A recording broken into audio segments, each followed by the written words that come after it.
আসসালামু আলাইকুম। Civil surgeon কার্যালয় পরীক্ষার্থীরা আজকে খুবই গুরুত্বপূর্ণ বিষয় নিয়ে আলোচনা করব, অর্থাৎ 3টি জেলার পরীক্ষা জুলাই মাসে অনুষ্ঠিত হতে যাচ্ছে। কোন কোন জেলার পরীক্ষাটি জুলাই মাসে অনুষ্ঠিত হবে এ সম্পর্কে আজকে আলোচনা করব। আর আপনি কোন জেলা থেকে পরীক্ষা দিবেন কমেন্টে মেসেজ করুন, সাথে সাথে রিপ্লাই পাবেন আপনার নির্দিষ্ট কোন মাসে আপনার পরীক্ষাটি অনুষ্ঠিত হতে যাচ্ছে।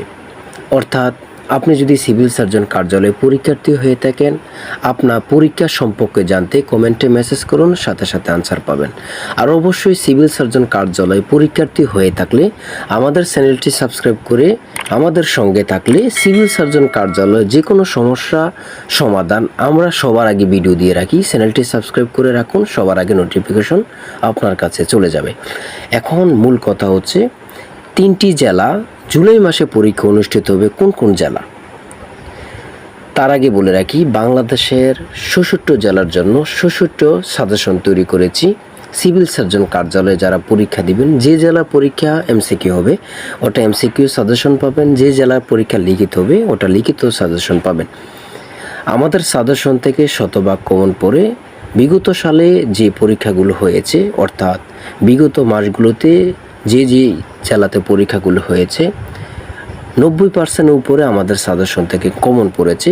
20-এর অধিক অভিজ্ঞ শিক্ষক নিয়ে আমাদের এই চূড়ান্ত সাজেশনটি তৈরি, প্রত্যেকটি জেলার জন্য আলাদা আলাদা। এই চূড়ান্ত সাজেশনটি নিতে স্ক্রিনে দেওয়া হোয়াটসঅ্যাপ নাম্বারে মেসেজ করে সাজেশনটি সংগ্রহ করুন। সাজেশনের মূল্য 100 টাকা। যাদের হোয়াটসঅ্যাপ নেই তারা ইমোতে মেসেজ করে সাজেশনটি সংগ্রহ করতে পারেন। মূল কথায় চলে আসলাম। দেখেন, 3টি জেলার পরীক্ষা জুলাই মাসে। 1 নম্বর হচ্ছে কক্সবাজার, 2 নম্বর হচ্ছে নওগাঁ, 3 নম্বর হচ্ছে যশোর। মনে রাখবেন কোন কোন জেলা? কক্সবাজার, নওগাঁ, যশোর। এই 3 জেলা পরীক্ষার্থীদের জন্য খুবই গুরুত্বপূর্ণ আমাদের এই সাজেশনটি। বাংলাদেশের 66 জেলার জন্য কিন্তু আমরা সাজেশন তৈরি করেছি। এই 3টি জেলা পরীক্ষা অতি শীঘ্রই অনুষ্ঠিত হতে যাচ্ছে। আপনারা দেরি না করে প্রিপারেশন নেওয়া শুরু করুন। দেখেন, আমরা অনেকেই মনে করি মেসেজ আসলে প্রিপারেশন নেব। দেখেন, সকলেই কিন্তু এই মনের আশা যে মেসেজ আসলে প্রিপারেশন নেওয়া শুরু করবে, এত আগে থেকে প্রিপারেশন নেওয়ার কী দরকার? তাহলে তো আপনার মন মানসিকতা ওদের মতন হয়ে গেল, তাহলে তো আপনি আর চাকরি পেলেন না।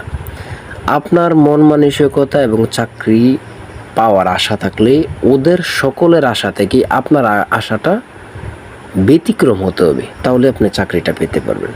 অর্থাৎ সবার প্রস্তুতি থেকে আপনার প্রস্তুতি সবার উপরে থাকতে হবে। দেখেন, এখানে কিন্তু সকলে চাকরি পাবে না। আপনি চাকরি নিশ্চিত করতে হলে আপনাকে প্রচুর প্রিপারেশন নিতে হবে, প্রচুর পড়তে হবে। সর্বশেষে একটাই কথা বলে রাখবো, আমাদের সাজেশনটি নিলে কত একটা হাই কোয়ালিটি সাজেশন, আমরা অনেক যাচাই বাছাই করে এই সাজেশনটি তৈরি করেছি। ইনশাল্লাহ আমাদের সাজেশন থেকে শতভাগ কমন পাবেন। সবাই ভালো থাকবেন, সুস্থ থাকবেন। আর আপনার যে কোনো সমস্যা কমেন্টে মেসেজ করবেন, সাথে সাথে অ্যান্সার পেয়ে যাবেন। সুস্থ থাকবেন, ভালো থাকবেন। আল্লাহ হাফেজ।